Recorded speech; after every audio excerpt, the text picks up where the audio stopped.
신약해가 찐이야. 이제 바울의 3차 전도 여행을 우리가 살펴보게 될 텐데요. 사도행전 18장 23절부터 21장 16절까지가 바울의 3차 전도 여행에 관한 말씀입니다. 자, 그런데 바울의 3차 여행은 조금 흥미가 있습니다. 2차 전도 여행은 여기저기 가면 다니면서 교회를 세우는 일에 집중을 했어요.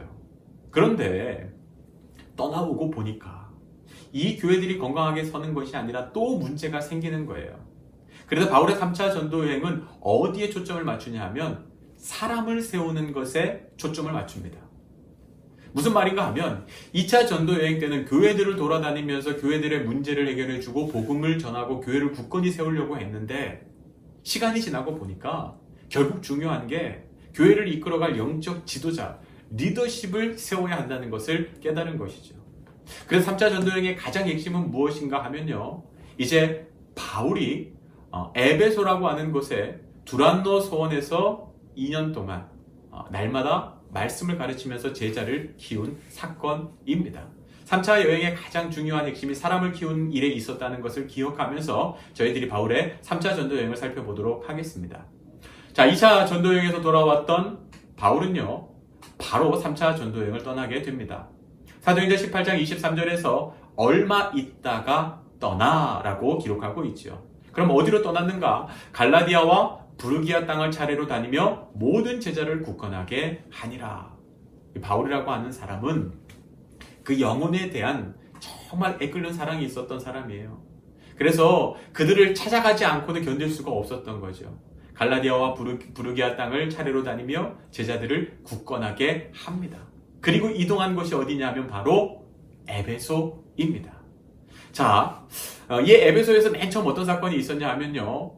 아볼로를 만나게 되는데요. 성경에 보면 이렇게 기록하고 있어요. 아볼로라는 사람이 있었는데 그가 일찍이 주의 도를 배워 열심으로 예수에 관한 것을 자세히 말하며 가르치나 요한의 세례만 알 따름이라. 자, 예수를 배워서 알아요. 그러나 요한의 세례만 알 뿐이에요. 예수의 성령의 세례는 알지 못하는 사람이었어요. 자, 예수를 지식으로 성경을 통해서 알기는 하는데 성령 세례는 몰랐던 사람. 그러니까 중요한 핵심을 놓쳤던 거죠. 근데 브루스길라와 아굴라가 그 에베소에 있었잖아요. 2차 전도 여행 때 바울이 에베소 교회에 갖다 놨으니까. 자, 브루스길라와 아굴라가 이 아볼로의 가르침을 듣고 그가 성령 세례를 알지 못하는구나. 그래서 사도행전 18장 26절에 보면 브루스길라와 아굴라가 듣고 데려다가 하나님의 도를 더 정확하게 풀어 이르더라 라고 되어 있어요. 저는 브루스길라와 아굴라가 참 귀한 사람이라고 생각해요. 어쨌든 아볼로는 교회의 지도자입니다. 지금으로 치면 목사입니다. 똑똑해요. 능력도 있어요. 그런데 가장 중요한 것을 몰라요. 그러면 야, 당신이 그 중요한 것도 모르면서 우리한테 뭘 가르쳐? 당신이 목사야? 지도자야? 영적 리더가 될 수 있어? 그렇게 공격할 수도 있어요. 그런데 그렇게 하지 않았다는 거예요. 어떻게 합니까? 조용히 부릅니다. 그래서 성령의 세례를 가르치기 시작해요. 그러면서 아볼로를 세워가는 거예요. 사람을 세우는 것이 어떻게 해야 되는지 정확하게 알고 있었던 거죠. 교회에서 사람을 세우는 것. 저는 그런 생각을 합니다. 목사가 성도들을 믿음으로 양육하기도 하지만 또 한편으로는 성도들이 목사를 영적으로 양육하기도 해요. 좋은 성도를 만나면 목사가 정말 성숙한 훌륭한 목사가 될 수 있고요. 마찬가지로 성도들도 좋은 목사를 만나면 신앙이 자라고 영적으로 성숙할 수 있습니다. 이것이 함께 이루어져야 한다는 것이죠. 교회가 어려운 건 목회자 단 한 사람의 문제가 아닙니다. 성도들이 그 책임이 같이 있는 거죠. 교회가 어려워진 건 성도들의 탓만이 아닙니다. 목회자에게도 큰 책임이 있는 것이죠. 이 책임이 모두에게 있다는 것을 알고 서로를 세워가는 일에 우리가 집중할 수 있기를 원합니다. 자, 아까 말씀드렸지만 에베소에서 바울의 가장 중요한 사역이 두란노 소원에서 말씀을 2년 동안 가르친 사건이라고 말씀을 드렸습니다. 성경에서 이렇게 이야기합니다. 바울이 회당에 들어가 석 달 동안 담대히 하나님 나라에 관하여 강론하며 권면하되 어떤 사람들은 마음이 굳어 순종하지 않고 무리 앞에서 이 도를 비방하거늘 바울이 그들을 떠나 제자들을 따로 세우고 두란노 소원에서 날마다 강론하니라. 2해 동안 이같이 하니 아시아에 사는 자는 유대인이나 헬라인이나 다 주의 말씀을 듣더라. 아멘. 자, 선교 전략이 바뀌어요.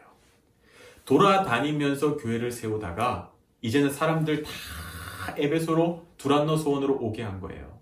그래서 그들을 제자 훈련을 시킨 거예요. 말씀을 가르친 거예요. 그리고 나서요, 그들이 흩어지게 했어요. 그들이 그 지도자들이 훈련받은 제자들이 교회의 지도자가 되게 했어요. 그랬더니 교회가 든든하게 세워져 가더라는 거예요. 바울이 3차 전도 여행에서 했던 중요한 사건입니다.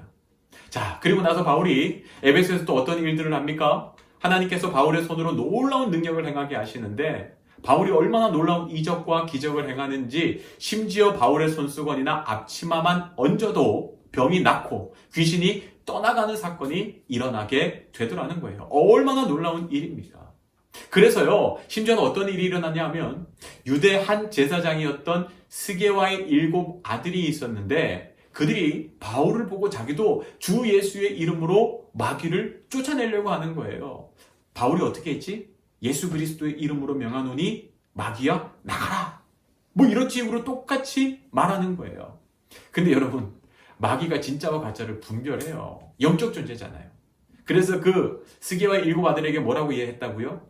내가 예수도 알고 바울도 알거니와 도대체 너희는 누구냐? 그러면서 그 귀신 들린 자가 그에게 올라가서 막 상해를 입히고 막 난리가 났다는 이야기를 성경에서는 기록하고 있어요. 그러니까 말만 한다고 되는 게 아니에요. 이 안에 예수 그리스도가 있느냐 없느냐. 언제 우리에게 이적과 능력이 나타납니까? 내 안에 계신 예수 그리스도를 내가 믿음으로 고백하고 그분을 온전히 의지할 때. 여러분, 정말 내가 그분을 믿고 의지하느냐에 따라서 내 삶에 능력이 나타날 수도 있고 아닐 수도 있다는 것. 내가 하는 말은 중요한 게 아니에요. 내 안에 계신 예수 그리스도가 중요한 것이지. 또 에베소에서는요, 이 바울의 놀라운 이적과 기적을 행함으로 인하여서 그곳에 있던 마술사들이 자신들이 보던 그 마술책들요, 그게 은 5만 값어치 정도 되었다고 하는데 그것들을 다 불사르게 되는 일들이 일어나게 됩니다. 에베소에 또 하나의 사건이 일어나는데 데메드리오 소동이라고요, 은으로 아데미 신상 모형 만드는 일을 하는 사람이 있었습니다. 그런데 바울이 이제 예수 그리스도를 전하니까 다른 신은 다 가짜다, 그건 우상이다 라고 이야기하니까 사람들이 정말 예수를 믿는, 하나님을 믿는 사람들이 늘어나게 되고 이제 우상, 신상을 사지 않고 예배를 드리지 않는 일이 일어나는 거죠. 그래서 그것 때문에 그 신상을 만들어서 팔던 사람이 화가 난 거예요. 그래서 그 데메드리오라고 하는 사람이 이제 바울을 위협을 가하는 사건이 일어나게 돼요. 사도행전 19장 27절에 보면 우리의 이 영업이 천하여질 위험이 있을 뿐 아니라 큰 여신 아데미의 신전도 무시당하게 되고 온 아시아와 천하가 위하는 그의 위엄도 떨어질까 하노라. 그래서 이제 바울을 위협하고 난동을 피우는 사건이 또 에베소에서 일어나게 됩니다. 이제 바울과 일행은 마게도냐로 이동하게 되는데요. 3개월간 마게도냐와 헬라에 거주하면서 제자들을 굳건하게 했다라고 기록하고 있습니다. 이 마게도냐와 헬라는 어디냐 하면요, 지금으로 이야기하면 그리스와 그 그리스 위지역, 그것을 헬라와 마게도냐라고, 그러니까 그리스 지역을 의미하는 것입니다. 자, 마게도냐에서 제자들을 세우고 나서 드로아로 이동하게 되죠. 이 드로아가 항구 도시인데 여기서 재밌는 사건이 일어나게 돼요. 바울이 말씀을 전합니다. 근데 말씀을 전하다가 아마 본인이 큰 은혜를 받았나 봐요. 그래서 밤 늦게까지, 아주 늦은 시간까지 말씀을 전하다가 이제 그 3층에서 걸터 앉아서 말씀을 듣던 유두고라고 하는 사람이 있었는데 나중에 견디지 못하고 졸다가 결국 3층에서 떨어져서 죽게 됩니다. 그때 바울이 그를 끌어안고 그가 죽은 것이 아니라 이제 아직 살아있다 기도하면서 이제 그를, 유두고를 살리는 기적이 소개되고 있습니다. 이제 바울은 밀레도로 이동하게 됩니다. 성경에 보면 오순절 안에 예루살렘에 가려고 서둘러서 배 타고 이제 서두르고 있다라고 하는 내용이 나오게 됩니다. 이 밀레도가 에베소와 멀지 않은 곳인데 바울이 에베소 교회 장로들을 청하게 되죠. 당신들이 지금 밀레도로 좀 왔으면 좋겠습니다. 나는 바쁘게 예루살렘으로 가야 하니 당신들이 이곳에 와 주십시오. 그렇게 이제 부탁을 하게 되죠. 사도행전 20장 18절부터 21절까지 말씀을 읽어드릴 텐데요. 아시아에 들어온 첫날부터 지금까지 내가 항상 여러분 가운데서 어떻게 행하였는지를 여러분도 아는 바니 곧 모든 겸손과 눈물이며 유대인의 간계로 말미암아 당한 시험을 참고 주를 섬긴 것과 유익한 것은 무엇이든지 공중 앞에서나 각 집에서나 거리낌이 없이 여러분에게 전하여 가르치고 유대인과 헬라인들에게 하나님께 대한 회개와 우리 주 예수 그리스도께 대한 믿음을 증언한 것이라 라고 장로들에게 이야기를 합니다. 이게 무슨 말씀입니까? 내가 얼마나 헌신적으로 열정적으로 신실하게 복음을 전하였는지 여러분이 알지 않습니까? 나는 정말 복음 전하는 일에 목숨을 걸고 여기까지 왔습니다. 그러면서 이 장로들에게 이렇게 부탁하죠. 사도행전 20장 22절부터 24절요. 보라, 이제 나는 성령에 매여 예루살렘으로 가는데 거기서 무슨 일을 당하는지 알지 못하노라. 오직 성령이 각 성에서 내게 증언하여 결박과 환난이 나를 기다린다 하시니 내가 달려갈 길과 주 예수께 받은 사명 곧 하나님의 은혜의 복음을 증언하는 일을 마치려 하면은 나의 생명조차 조금도 귀한 것으로 여기지 아니하노라. 마지막 유언과 같은 이야기를 전하는 것을 보게 됩니다. 내가 이처럼 신실하게 최선을 다해서 복음을 전하고 이제 나는 마지막 사명을 위하여서 예루살렘으로 갑니다. 거기에는 아마 박해와 환난이 나를 기다리고 있을 겁니다. 하지만 나는 마지막까지 복음 전하는 사명을 절대로 피하지 않겠습니다. 그러니 여러분들도 나와 같이 이 믿음의 길, 신실한 길을 가기를 원합니다. 라고 장로들에게 부탁하는 것으로 이제 그 마지막 에베소 장로들과의 만남이 끝나게 되죠. 그리고 나서 이제 바울은 두로를 거쳐서 가이사랴로 가게 됩니다. 근데 이 가이사랴라고 하는 곳에서 빌립의 집에 유하게 되는데 거기에 바울을 찾아온 아가보라고 하는 한 선지자를 만나게 되죠. 그는 바울에게 이렇게 이야기합니다. 우리에게 와서 바울의 띠를 가져다가 자기 수족을 잡아매고 말하기를 성령이 말씀하시되 예루살렘에서 유대인들이 이같이 이 띠 임자를 결박하여 이방인의 손에 넘겨주리라 하거늘 당신 예루살렘으로 가면 결박당하고 옥에 갇히게 될 것이라는 거예요. 그러니까 가지 말라고 경고하고 있는 것입니다. 실제로 바울은 예루살렘에서 결박당하고 옥에 갇히게 되죠. 바울도 그것을 알고 있었습니다. 성령께서 그에게 말씀하여 주셨고 이미 제자들을 통하여서 또 이 아가보라고 하는 선지자들을 통하여서 듣게 되죠. 그러나 바울이 뭐라고 이야기합니까? 사도행전 21장 13절에 보면 나는 주 예수의 이름을 위하여 결박당할 뿐 아니라 예루살렘에서 죽을 것도 각오하였노라 하니 죽으러 가겠다는 거예요. 왜냐하면 그것이 내 사명이기 때문에. 그 위험이 있고 고난이 있는 자리 예루살렘에 바울은 결국 도착합니다. 아시아에서 온 유대인들이 바울을 구타하여 죽이려고 하죠. 그로 인하여서 예루살렘에서 약간의 소요가 발생하게 됩니다. 그때 로마 천부장이 가만히 두었다가는 이것이 큰 폭동으로 밀란으로 번질 수도 있겠다 싶어서 로마 군대를 출동시키게 돼서 이제 바울이 체포되게 됩니다. 그리고 이제 그때부터 몇 년 동안 계속되는 바울을 놓고 재판이 시작되고요. 유대인들은 계속해서 바울을 죽이려고 시도하게 되죠. 결국 바울은 결정적인 순간 자기가 로마 시민권자임을 밝히면서 자신이 로마 황제에게 가서 재판을 받겠다라는 것을 요구하게 됩니다.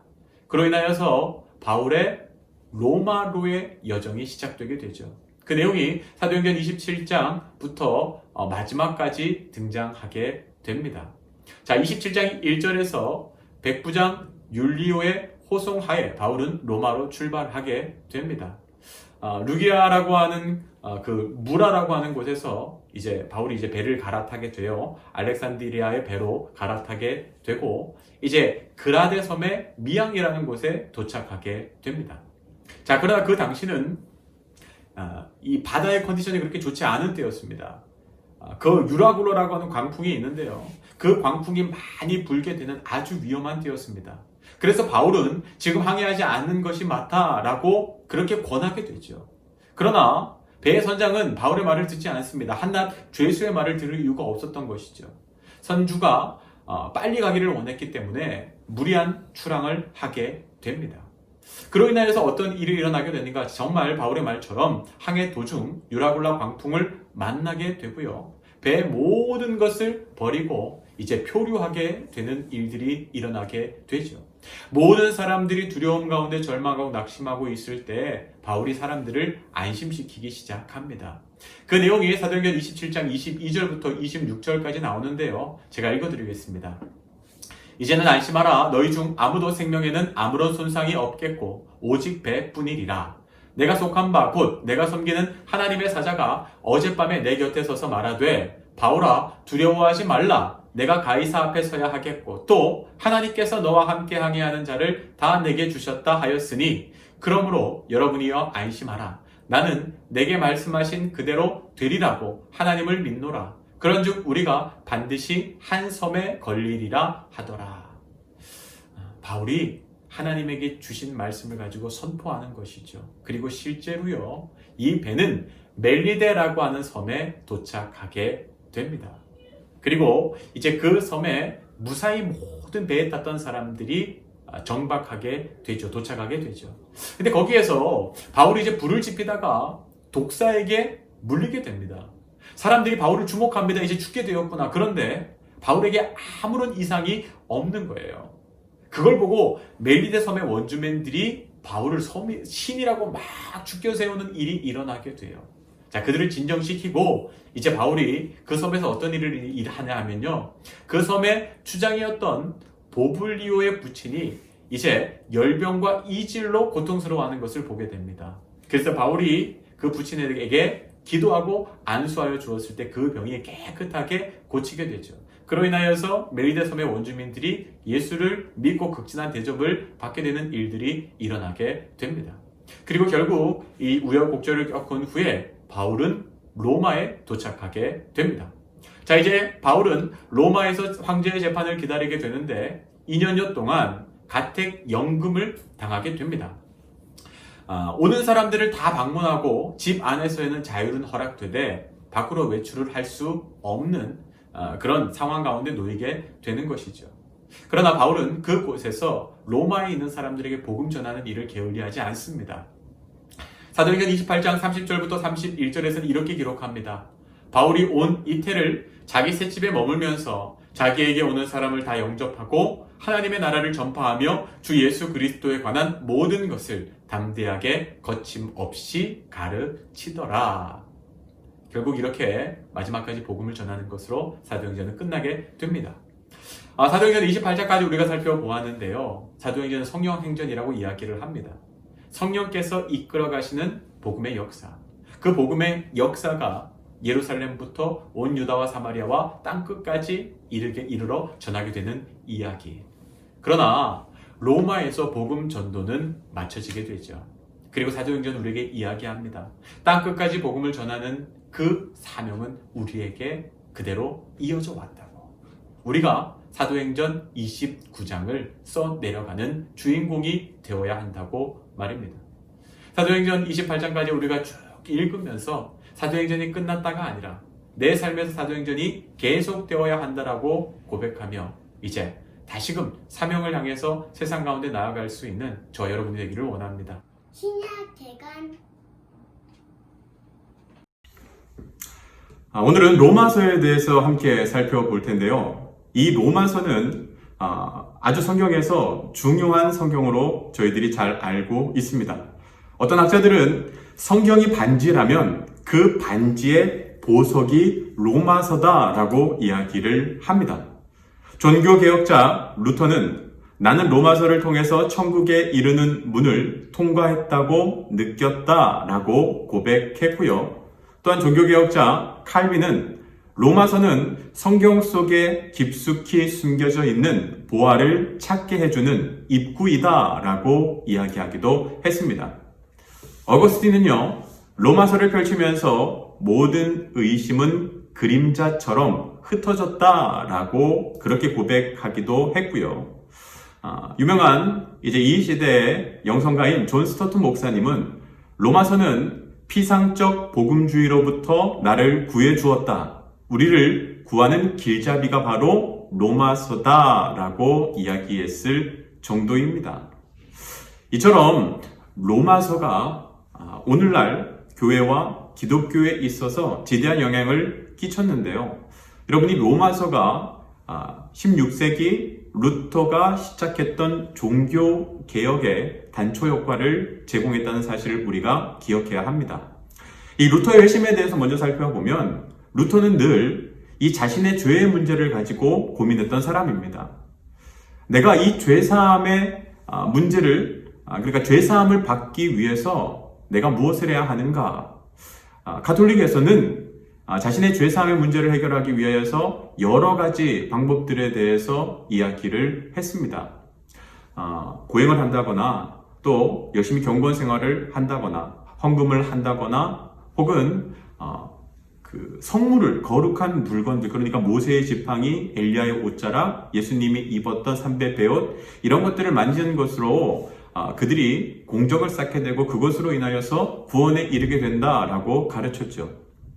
루터는 그 가톨릭에서 주는 가르침을 그대로 따라갑니다. 수없이 고해 성사를 하고요. 그리고 거룩한 고행을 하고 그리고 성물들을 만지고 많은 것들을 했지만 그 안에 이 죄사함의 문제가 해결되지 않는 거예요. 그러다가 로마에 있는 성 베드로 성당을 방문하게 됩니다. 거기에 스칼라 산크타라고 하는 계단이 있습니다. 빌라도의 계단으로 알려져 있고 예수님이 올라가셨던 그 계단으로 알려져 있는데 총 28개의 대리석 계단으로 되어 있습니다. 그 계단을 무릎으로 기어 올라가면 자신의 모든 죄가 깨끗이 해결받는다라는 이야기를 루터가 알고 있었어요. 그래서 마침 로마를 방문하게 됐을 때 그는 그 스칼라 산크타 계단으로 갑니다. 그러면서요, 그는 헬라어로 주기도문을 한 계단을 오를 때마다 헬라어로 된 주기도문을 오르고 기도하면서 28계단을 무릎으로 기어 올라갑니다. 그의 무릎이 피멍이 들 정도로 그는 이 죄사함을 위하여서, 구원을 위하여서, 확신을 위하여서 간절히 기도합니다. 그러나 28계단을 피멍이 들도록 올라가고 기도해도 자기 안에 어떤 평안도 기쁨도 구원의 확신도 얻지 못함을 알고 절망하게 되죠. 그런 루터가 회심하고 변화된 사건이 있는데 그것이 무엇인가 하면요. 루터가 1512년 이제 비덴베르크 대학의 신학 교수로 그가 이제 사역을 시작하게 됩니다. 그가 대학 교수로서 로마서 강의를 시작하는데요. 학생들이 로마서를 가르치기 위해서 공부를 하다가 로마서 1장 17절을 읽으면서 그는 성령이 주시는 놀라운 깨달음과 회심을 경험하게 됩니다. 로마서 1장 17절 말씀요. 복음에는 하나님의 의가 나타나서 믿음으로 믿음에 이르게 하나니 기록된 바 오직 의인은 믿음으로 말미암아 살리라 함과 같으니라. 이 전까지 루터는 하나님의 의는 형벌 개념이라고 생각했어요. 내가 잘못하면 하나님이 나를 벌 주신다. 그래서 어떻게든 거룩하게 깨끗하게 살고자 애를 썼고요. 그 의로움, 내 의로움이 형벌 개념으로 주어지는 것으로 생각을 했었는데 그 말씀을 통하여서 하나님의 의가 긍휼과 용서를 베풀어 주시는 하나님의 사랑이라는 것은, 내가 의롭게 되는 것은 하나님이 선물로 주신 것이요 은혜라는 것을 깨닫게 됩니다. 그러니까 믿음이라는 것, 구원이라는 것이 내 의로움, 노력으로 되는 것이 아니라 하나님의 은혜로, 내가 믿을 때 하나님의 은혜로 주어지는 것이라는 것을 깨닫게 되는 것이죠. 그래서 의는 오직 믿음으로 살 때 그 의로움을 받고 구원을 받는다는 것을 확신하게 됩니다. 그러다가 로마 가톨릭이 베드로 대성당 건축비 마련을 위하여서 면죄부를 판매하게 되죠. 이 면죄부를 사는 순간 너희들의 죄가 깨끗이 씻겨진다, 해결된다. 심지어는요, 죽어서 연옥에 가 있는, 지옥에 가 있는 사람이라 할지라도 그들을 위하여서 면죄부를 사는 순간 그들의 죄가 해결되어져서 하나님 나라로 올라간다라고 하는 주장을 펴면서 그들은 면죄부를 팔기 시작하죠. 루터는 그것이 잘못되었음을 세상에 알립니다. 그래서 자신이 가르치고 있던 비데베르크 교수 정문, 그 대학 정문에 95개조 반박문을 붙이면서 로마 가톨릭이 성경을 왜곡하고 있음을 사람들에게 알리죠. 그로부터 종교개혁이 시작됩니다. 종교개혁의 가장 중요한 기치가 솔라 피데, 오직 믿음으로입니다. 구원은 인간의 노력이 아니라 오직 믿음으로 하나님의 은혜로 선물로 주어지는 것임을 루터는 로마 가톨릭과 그리고 모든 그리스도인들에게 가르치기 시작합니다. 그것이 종교개혁이고요. 이 종교개혁의 가장 중요한 핵심이 바로 로마서 말씀이라는 것을 우리가 기억해야 할 것입니다. 자, 그렇다면 첫 번째로요, 저희들 로마서를 누가 썼을까요? 잘 아는 것처럼 바로 사도 바울이 이 로마서를 기록했습니다. 자, 그렇다면 바울이 로마에 있는 그리스도인들에게 로마서를 썼는데 바울과 로마 공동체는 어떤 관계가 있을까? 여러분, 로마서를 잘 읽다 보면요, 바울이 이 로마에 있는 그리스도인들 교회에 몇 번이나 가려고 시도를 했지만 번번이 가지 못하고 실패했다라고 하는 말씀이 나옵니다. 로마서 15장 22절 말씀 보면 그러므로 또한 내가 너희에게 가려 하던 것이 여러 번 막혔더니, 가고 싶은 마음은 있었는데 실제로 한 번도 가보지 못했던 곳이 바로 로마 교회이죠. 물론 나중에 재판을 받기 위하여서 로마로 가게 되고 가택연금을 당하게 되면서 이 로마 교회 공동체와 교제를 하게 되는 기회가 생기기는 합니다. 자, 이 로마 교회는 바울이 직접 세우지 않은 교회였습니다. 그걸 어떻게 알 수 있냐 하면요, 로마서 15장 22절에 보면 또 내가 그리스도의 이름을 부르는 곳에는 복음을 전하지 않기를 힘썼노니 이는 나무의 터 위에 건축하지 아니하려 함이라. 바울의 선교 원칙 가운데 중요한 것이 있었는데 무엇인가 하면 이미 복음이 전해지고 교회가 세운 곳에 가서 내가 복음을 전하거나 교회를 세우는 일을 하지 않겠다. 그러니까 바울은 교회가 없는 곳에 가서 개척하기로 자기의 사명을 명확하게 했던 것이죠. 근데 로마에는 이미 교회가 있었어요. 자, 그러면 이 로마 교회는 언제 세워졌을까? 여러분, 사도행전을 보면서 스데반의 순교로 인하여서 그리스도인들이 흩어졌다라고 기록하고 있잖아요. 아마 그때 이 로마가 이 로마 제국의 수도 아닙니까? 당연히 그리스도인들이 그곳에 옮겨갔을 것이고 그곳에도 교회를 세웠다. 그래서 로마 교회가 세워졌다라고 학자들은 이야기합니다. 자, 바울이 직접 세우지도 않았고 한 번도 가보지도 못했습니다. 그런데 여러분, 바울은 이 로마 교회와 성도들을 아주 잘 알고 있었던 것으로 보입니다. 왜냐하면 로마서 16장에 보면 로마 교회 교인들 이름을 하나하나 언급하면서요, 그들에게 문안 인사를 하는 그런 부분들이 나오고 있습니다. 그들의 이름을 알았고 그들의 형편을 알고 있었다는 것, 그들에 대한 소식들을 계속 들어서 비록 내가 로마 교회에 가보지는 못했지만 그들을 잘 알고 있고 기도하고 있었다는 것을 알 수 있습니다.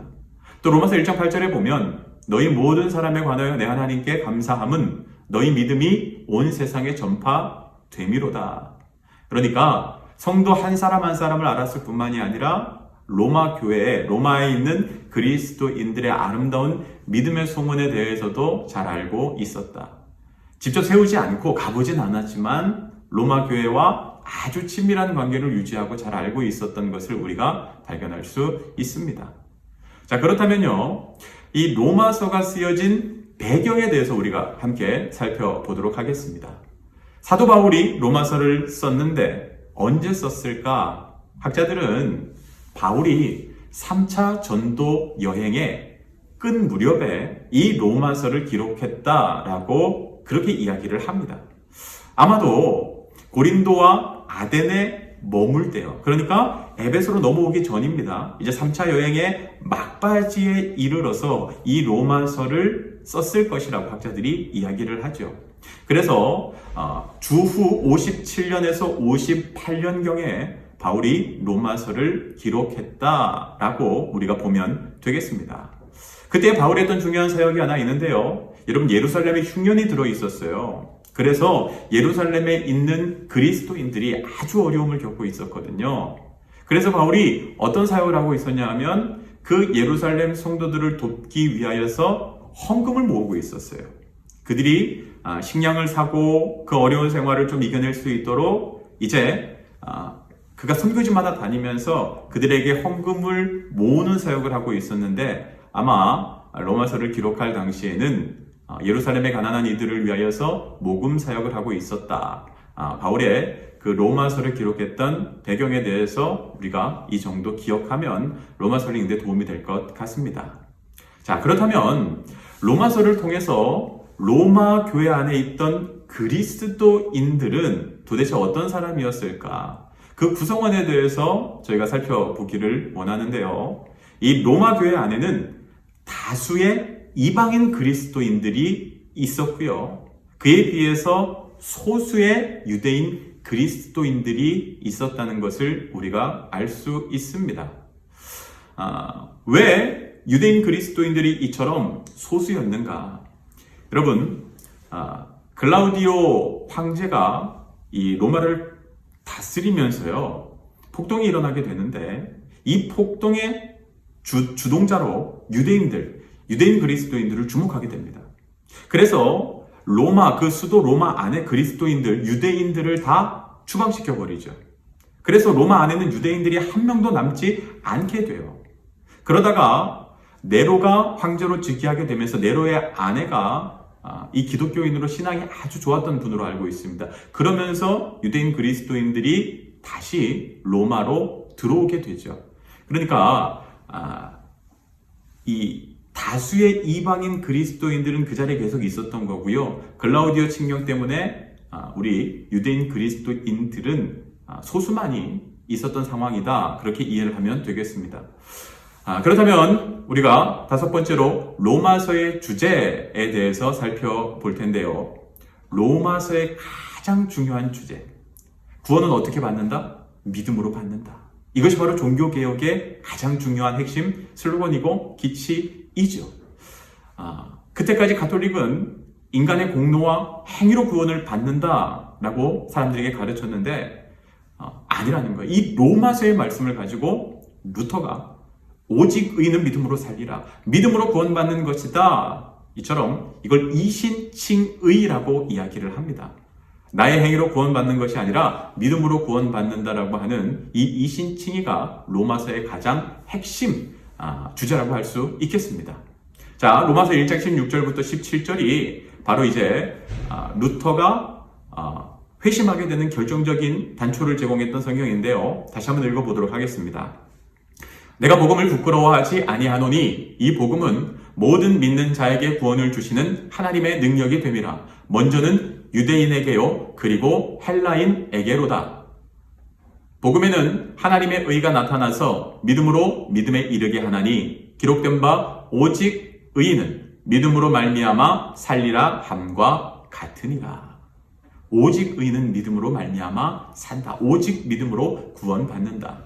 로마서 3장 28절에서도 비슷한 중요한 말씀을 하는데요. 그러므로 사람이 의롭다 하심을 얻는 것은 율법의 행위에 있지 않고 믿음으로 되는 줄 우리가 인정하노라.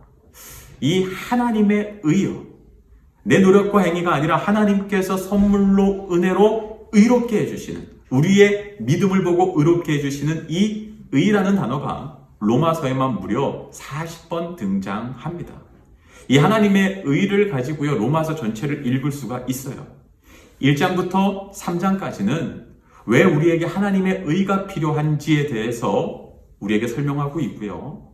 로마서 3장에서 8장까지는 하나님께서 그리스도 안에서 어떻게 그 의를, 구원을 제공하셨는지를 설명하고 있고요.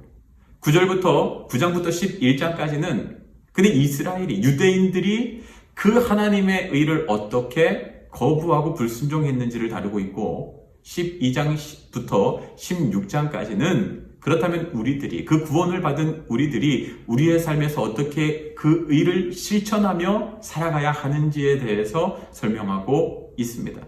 이렇게 하나님의 의를 중심으로 해서 로마서를 읽는 것도 로마서를 이해하는데 그게 도움이 됩니다. 자, 그렇다면요, 아까 이제 로마서의 주제에 대해서 이야기를 했었는데 이신칭의를 말씀을 드렸습니다. 믿음으로 의로워진다.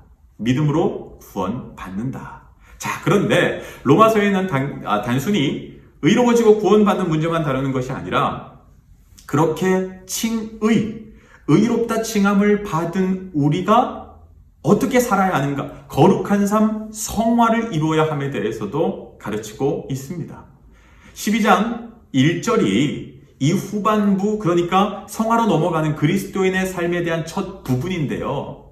12장 1절이 이렇게 시작합니다. 첫 단어가요. 그러므로 우리가 구원을 받았으니 의롭다 하심을 받았으니 그러므로 우리는 어떠한 삶을 살아가야 하는가? 믿음으로 구원받은 자의 거룩한 삶의 실천을 로마서는 요구하고 있습니다. 자, 근데 여러분 여기서 중요한 게 있어요. 칭의와 성화가 있어요. 하나님께서 의롭다 하여 주셔서 구원을 받은 사람이 거룩한 삶을 사는 것이 성화예요. 그런데 여기에서요, 우선순위가 있어요. 무엇이 먼저예요? 칭의가 먼저예요. 칭의가 먼저고 성화가 뒤따라오는 겁니다. 먼저 은혜를 받아야 거룩한 삶이 가능해지는 겁니다. 은혜가 먼저라는 사실. 그래서 우리의 삶에서, 신자의 삶에서 무엇이 필요한가 하면요, 먼저는 은혜가 필요한 겁니다. 하나님의 은혜가. 로마서와 야고보서요. 여러분, 이 두 가지가 서로 상반된 이야기를 하는 게 아니에요. 로마서는 믿음으로 구원받음에 대해서 설명을 하고요. 야고보서는 그 믿음으로 구원받았으면 당연히 우리의 행동이, 삶이 바뀌어져야 한다. 야고보서는 당신의 믿음을 어떻게 증명할 수 있습니까? 당신이 예수 그리스도를 믿는다는 것으로 무엇으로 증명하겠습니까? 그 믿음으로 구원받은 자의 삶이 바뀌어진 내 삶의 행동으로 그 믿음을 증명할 수 있다고 야고보서는 이야기하죠. 그래서요, 로마서와 야고보서는요, 다른 이야기를 하는 책이 아닙니다. 칭의와 성화, 같은 연속선상에서 우리 구원받은 자의 삶이 어떠해야 되는지를 이야기하고 있는 것으로 우리가 보아야 하는 것이죠. 자, 그러면 로마서의 기록 목적에 대해서 저희들이 함께 살펴보도록 하겠습니다. 바울은 왜 로마서를 기록했을까요? 첫 번째요. 로마 교회 성도들이 믿음 위에 굳건히 서도록 하기 위해서 로마서를 기록했습니다. 이 로마서 1장 13절 말씀을 보면, 여러분 이 말씀을 깊이 읽다 보면 우리가 중요한 힌트, 단초 하나를 발견하게 돼요. 제가 읽어드릴게요. 형제들아, 내가 여러 번 너희에게 가고자 한 것을 너희가 모르기를 원하지 아니하노니 이는 너희 중에서도 다른 이방인 중에서와 같이 열매를 맺게 하려 함이로되 지금까지 길이 막혔도다. 아주 그럴싸한 인사 같지요. 근데 여러분, 여기에 로마 교회를 향한 책망이 들어가 있어요. 바울의 책망이요. 뭐냐면 너희 중에서도 다른 이방인 중에서와 같이 열매를 맺게 하려 함이로되. 야, 나는 너희들도 다른 그리스도인들처럼 좀 너희도 열매를 맺었으면 좋겠어. 여기에는 어떤 숨은 깊은 의미가 숨겨져 있는 의도가 담겨져 있냐 하면, 너희들은 열매를 맺지 못하는 신앙생활을 하고 있다는 것을 바울이 지적하고 있는 거예요. 로마 교회 교인들은 자신들이 믿음이 좋다, 우리 괜찮은 그리스도인들이라 그렇게 주장하고 그렇게 알고 신앙생활을 했지만, 사실 그들은 복음을 올바로 깨닫지도 못하고 있고 그들의 삶에 복음의 열매도 맺히지 못하고 있었다는 거예요. 바울이 지금 이것을 지적하고 있는 거예요. 내가 왜 너희들에게 가고 싶었는 줄 아니?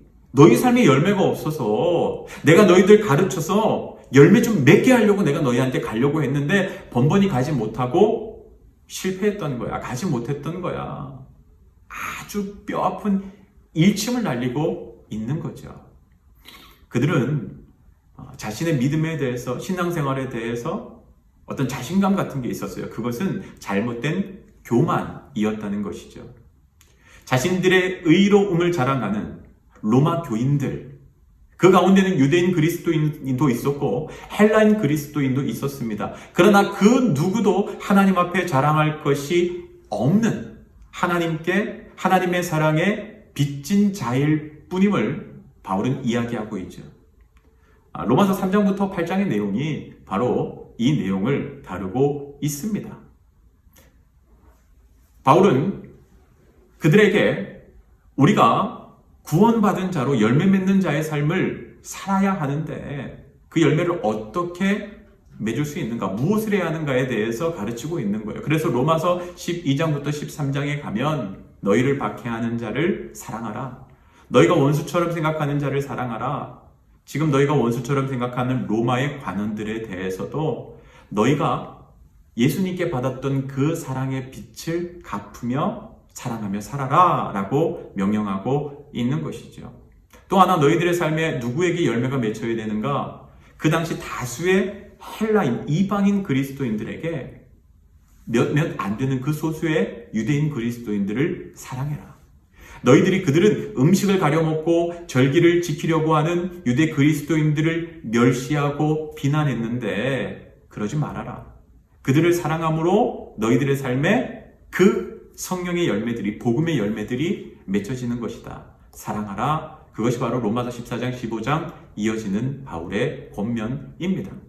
이처럼 그들이 복음의 굳건히 서도록 하기 위해서 로마서를 기록한 것이죠.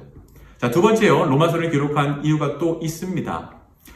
그리스도 안에서 유대인 신자와 이방인 신자의 연합을 위해서 바울은 로마서를 기록합니다. 아까 말씀드렸지만 클라우디오 황제 때 이런 기록이 있어요. 역사 기록이 남아 있어요. 그리스도라 불리는 자의 선동으로 로마에서 폭동이 일어나 로마에 살던 유대인들을 로마 밖으로 다 축출했다. 자, 그러다가 54년 네로가 즉위하게 되면서 유대인 그리스도인들이 돌아오게 되면서 로마 교회 안에도 소수의 유대인 그리스도인들이 생겨났다라고 이야기했죠. 그런데 다수였던 이방인 신자와 소수였던 유대인 신자 사이에 갈등이 일어난 거예요. 여러분, 이 유대인 그리스도인들이 비록 소수였지만 그들에게는 특권의식이라는 게 있어요. 뭐냐면 우리 하나님의 백성이야. 선택받은 백성이야. 그리고 우리는 율법이라는 것이 있어. 우리는 할례를 받아. 그래서 로마서 2장 17절에서 이렇게 이야기하죠. 유대인이라 불리는 내가 율법을 의지하여 하나님을 자랑하며. 그들이 소수여서 가만히 있으면 문제가 일어나지 않죠. 소수였지만 그들의 이 선민의식, 자부심을 가지고 계속해서 자랑하니까 이방인 그리스도인과 유대인 그리스도인 사이에 갈등이 일어나게 되더라는 것입니다. 그래서 바울은요, 이처럼 다수였던 이방인 신자, 그리고 소수였던 하지만 강한 자부심을 가지고 자랑하던 유대인 신자들이 하나가 되고 화합할 것을 권면하기 위하여서 이 로마서를 기록했다는 것입니다. 그리스도 안에서 강한 자, 약한 자, 서로 화합하며 인종까지도 초월하는 그리스도 안에서의 연합을 촉구하기 위하여서 로마서를 기록했다는 것이죠. 세 번째요, 또 로마서를 기록한 목적을 하나 더 찾을 수가 있는데 바울이 스페인 선교를 가기 위한 재정적 후원을 위하여서 이 로마서를 기록했다고 볼 수 있습니다. 로마서 15장 24절부터 28절까지 보면 바울이 스페인으로 땅 끝까지 선교를 가기 원하는 그의 염원이 담겨 있어요. 그런데 이 스페인 땅 끝까지 바울이 생각하던 이 땅 끝까지의 선교를 위해서는 선교 후원지가 필요하거든요. 바울은 로마 교회가 그 역할을 해주기를 바랬어요. 그래서 그 스페인 선교에 대한 재정적 후원을 요청하기 위해서 또 로마서를 썼다라고 볼 수도 있겠습니다. 그리고 마지막으로 예루살렘의 헌금을 모금하기 위해서 또 로마서를 썼습니다. 로마서 15장 25절부터 26절까지 보면 바울이 이 예루살렘 선교를 위하여서 헌금을 모금하고 내가 예루살렘에 가기 원합니다 라고 하는 내용이 나와요. 그러나 이제는 내가 성도를 섬기는 일로 예루살렘에 가노니 이는 마게도냐와 아가야 사람들이 예루살렘 성도 중 가난한 자들을 위하여 기쁘게 얼마를 연보하였음이라. 이미 마게도냐와 아가야 사람들이 예루살렘 성도들이 흉년이 들어서 어렵다는 이야기를 듣고 얼마를 헌금했어요. 그러니까 로마 교회 너희도 같이 헌금을 해서 좀 더 많은 금액을 예루살렘 교회를 도와줬으면 좋겠다라고 이처럼 후원금을 받기 위해서 로마서를 기록했다. 이 네 가지 목적이 있다는 거예요. 하나의 목적이 아니라 1, 2, 3, 4. 그러니까 바울이 여러 가지 이유를 가지고 로마서를 기록했다라고 우리가 그렇게 이해하면 되겠습니다. 자, 그러면 아까 좀 민감한 주제라고 말씀을 드렸죠. 로마서 12장부터 마지막까지 구원을 받은 우리가 어떠한 삶을 살아야 하는가, 특히 이 당시 로마라고 하는 그 로마 제국의 수도요, 정치, 경제, 사회, 종교적으로 아주 복잡한 이해관계가 얽혀있는 이곳에서 그리스도인들은 어떠한 삶을 살아야 하는가, 바울이 로마 교회 교인들한테 권면을 하고 있는데요. 상당히 민감한 주제가 될 수도 있습니다. 하지만 살펴보도록 하겠는데요. 먼저 그리스도인들은 로마 제국의 지배 질서와 법을 쫓는 것이 아니라 하나님의 법과 뜻을 지키며 살아야 한다. 자, 여러분, 우리가 지금 대한민국에 살고 있어요. 그런데 또 하나님이 이야기하는 하나님의 법과 질서가 있습니다. 우리는 무엇을 우선순위로 가지고 살아야 할까요? 대한민국의 헌법입니까? 아니면 하나님의 말씀인 성경입니까? 자, 근데 여러분, 중요한 게 있어요. 하나님은 하나님의 법과 뜻을 따라서 지키면서 살아가야 한다고 이야기합니다. 자, 하나님의 법과 뜻을 지켜 살아가면요, 이 대한민국 헌법과 절대로 위배되지 않습니다. 오히려 이 법을 뛰어넘어서 더 놀라운 위대한 삶을, 윤리적, 도덕적 삶을 살아갈 수 있게 되는 것이죠. 그러니까 오늘 하나님은 세상의 법을 무시하라는 게 아니에요. 세상의 법보다 하나님의 법이 더 위대하고 엄청난 명령이라는 것을 말씀하시는 거죠. 그래서 너희들이 로마의 법을 따르려고 하지 말고 하나님 나라의 법을, 뜻을 쫓아 살아야 하는 것이다 라고 말씀하고 계십니다. 그것이 그리스도인의 삶의 첫 번째 행동 지침이라는 것이죠. 그럼 두 번째는 무엇인가? 박해하는 사람을 저주하는 대신 축복하고 화평하게 지내라. 나를 박해하는 사람을 미워하지 말고 공격하지 말고 축복해주고 평화를 누리며 지내라 라고 이야기하는 것입니다. 세 번째, 그리스도인의 삶의 지침요. 누구나 위에 있는 권세들에게 복종하라. 이게 무슨 말씀인가 하면 로마 제국의 관료들, 로마 제국의 권위를 인정하고 복종하라는 거예요. 여러분, 여기에서 참 중요한 게 있어요. 그들이 잘못을 범하고 그리스도인들을 박해하고 핍박하는데 우리가 그들의 말을 따라야 합니까? 그들을 인정해야 합니까? 근데 바울이 이렇게 이야기합니다. 그 권력을 세운 것도 하나님이다. 하나님이 허락하지 않았으면 그 권력은 그 자리에 있을 수 없다는 거예요. 그러니까 하나님이 인정했기 때문에 그 권력이 있는 것이니까 그 권력에 복종하라는 거예요. 참 이렇게 교회에서도 비슷한 질문을 하는 분들이 있습니다. 목사님, 우리 교회 담임 목사님이 제 만나교회 이야기가 아니고 본인이 섬기는 교회 담임 목사님이 잘못된 일들을 한다는 거예요. 교회 운영에 있어서 재정 문제에 대해서 혹은 이성 문제에 대해서 여러 가지 문제가 있어요. 그런데 그 목사님의 말에 내가 따라야 합니까? 순종해야 합니까? 가령 헌금을 하라든가 교회에 봉사를 하라든가 이런 부분에서 이게 틀렸다고 이야기하는데 내가 이것까지 따라야 합니까? 순종해야 합니까? 라고 고민하는 분이 있어요. 근데 첫 번째 원칙이 뭐냐면 그 목사님도 하나님이 세우셨음을 인정하라는 거예요. 그런데 여러분, 그렇다면 그냥 맹목적으로 목사님 말에 다 따라야 하는가? 자, 권위를 인정하는 것과 맹목적으로 순종하는 것은 다른 겁니다. 바울은요, 그 로마의 권위를 인정하라고 했지만 그 뒤에 또 이렇게 이야기합니다. 로마 권력을 두려워하지 말고 오직 양심의 법에 복종해라. 무슨 말인가 하면 하나님이 주신 이 성령께서 우리 안에 이끄시는 기준이 있어요. 말씀의 기준이 있어요. 복종을, 내 삶의 행동은 하나님의 말씀에 따라 해야 된다는 거죠. 분별하라는 겁니다. 하나님이 원하시는 것이 무엇인지, 하나님이 옳다고 하시는 대로 순종하는 게 중요해요. 자, 내가 인정할 수 없는 그 목사님까지 부정하지 마시라는 거예요. 그 목사님 하나님이 세우셨음을 인정하고 기도해 드리세요. 그러나 내가 무엇을 해야 할지는 기도하면서 성경 말씀을 통하여 하나님이 기뻐하시는 대로 순종하는 것이 바로 옳은 것이라는 겁니다. 그래서 마지막, 그리스도인들은 두려워할 분을 두려워하며 살아야 한다라고 이야기해요. 저는 이게 핵심이라고 생각해요.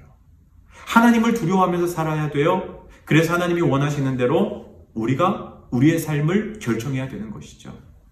여러분, 신앙인의 삶은 정답이 없습니다. 날마다 기도하면서 하나님의 뜻이 무엇인지 묻고 조금씩 한 걸음 한 걸음 두렵고 떨리는 마음으로 나아가야 합니다. 어떤 교회는 정답을 가르쳐 줍니다. 이렇게 하세요. 헌금은 얼마 하세요. 주일 예배 무조건 나와야 되고 헌금하셔야 되고 봉사하셔야 되고 이렇게 해야 됩니다라고 다 해요. 그렇게 해야지 믿음이 좋다고 이야기를 합니다. 아니라는 거예요. 믿음은 나로 하여금 주체적으로 자발적으로 결정하고 행동하게 만듭니다. 성령이 나와 함께 하셔서 그렇게 이끌어 가세요. 나는 두렵고 떨리는 마음으로 기도하면서 내 행동을 결정해야 하는 것이죠. 자, 6강 강의를 마치고요. 이제 2번 강의 남았습니다. 2번 강의까지 저희들 끝까지 잘 마무리할 수 있기를 원합니다. 코로나로 인해서 여전히 좀 불안하고 어수선합니다. 그러나 여러분의 삶에 하나님이 주시는 은혜와 평강이 가득 넘치기를 주님의 이름으로 축복합니다. 다음 주 화요일 날 8시에 만나도록 하겠습니다.